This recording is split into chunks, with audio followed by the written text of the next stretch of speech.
Hey guys, it's Natalie Allport here. I thought I'd take the first episode as a chance to share my story and what All In is going to be all about. So in All In, I interview top athletes, entrepreneurs, and influencers with the goal of inspiring you to take action in your own life. Whether you're into fitness, health, business, or general self-improvement and well-being, All In shares the stories of top performers through actionable tips, tactics, and tools that you can use to learn and grow in all aspects of your life. So, what does it mean to be all in? According to Urban Dictionary, to be all in means to be totally committed to something. Here's my version of being all in. Being all in means fully committing to reaching your goals and making your dreams a reality. Being all in means making sacrifices and often suffering day in and day out in pursuit of creating your best self. Everyone suffers on some level, but you can choose what you are willing to suffer for. How much pain are you willing to endure and for what? Now, being all in does not mean you don't sometimes doubt yourself or the path that you're on. Hey, even the greatest achievers on this planet find themselves often doubting if they can accomplish what they've set out to.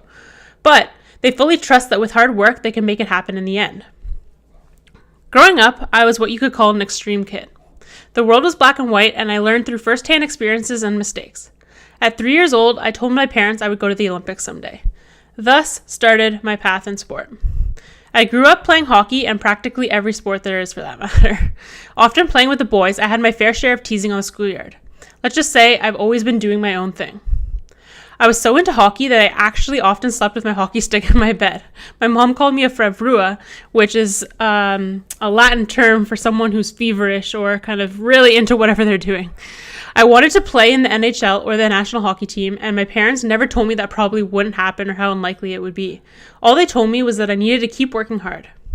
I grew up truly believing I could do whatever I put my mind to, as long as I gave it 110%. Now, in no way was I babied. I grew up in a very competitive family, and if I wasn't giving 110% to what I was pursuing, then I wasn't allowed to pursue it for much longer. Did I want a new pair of hockey skates? Well, then I had to train doing sprints, push-ups, and sit-ups all summer long to prove I was putting the work in before I'd be allowed to get them. Nothing was given that wasn't deserved. One day, I found a new love. Snowboarding was the first sport that truly challenged me. I really sucked.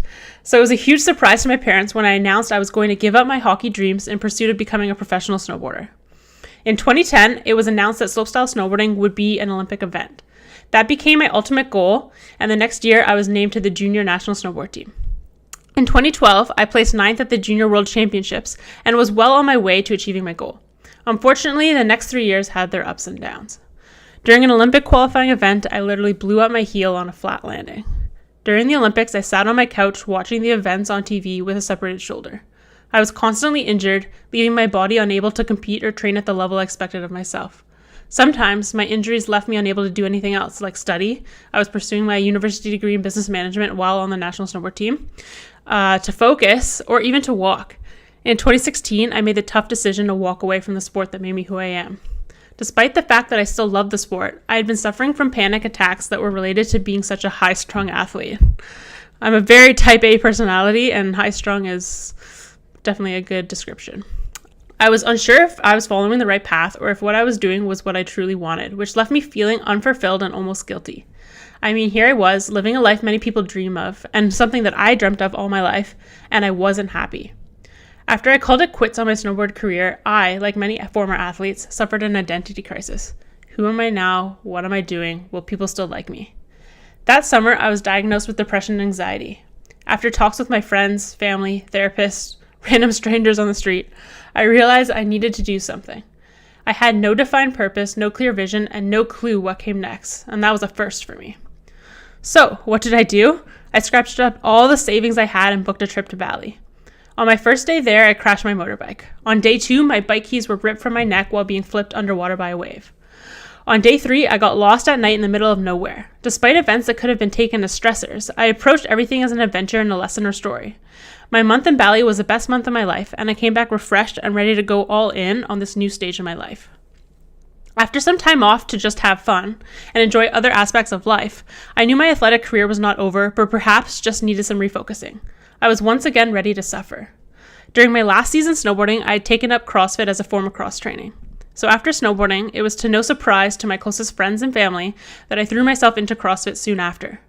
What drew me to the sport of CrossFit is that it's pure hard work. There's no luck, judging, politics over money. It's straight up hard work. Another aspect of my life that I threw myself all into was business. As most kids growing up, adults often asked me what I wanted to become when I grew up.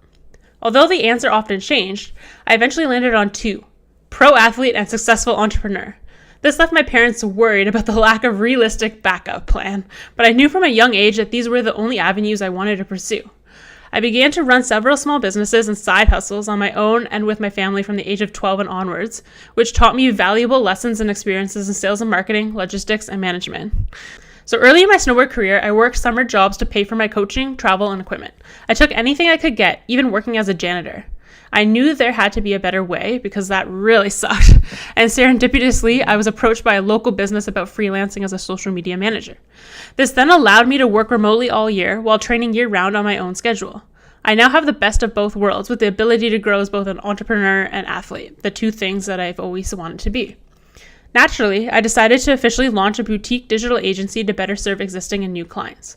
My business, 93 Agency, specializes in social media management, digital marketing, and content creation for small and medium businesses.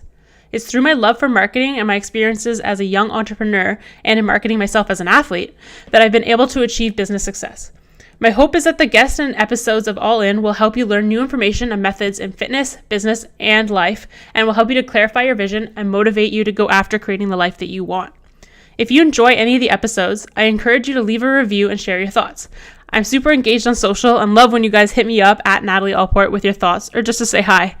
I hope you like what's to come. Let's go all in.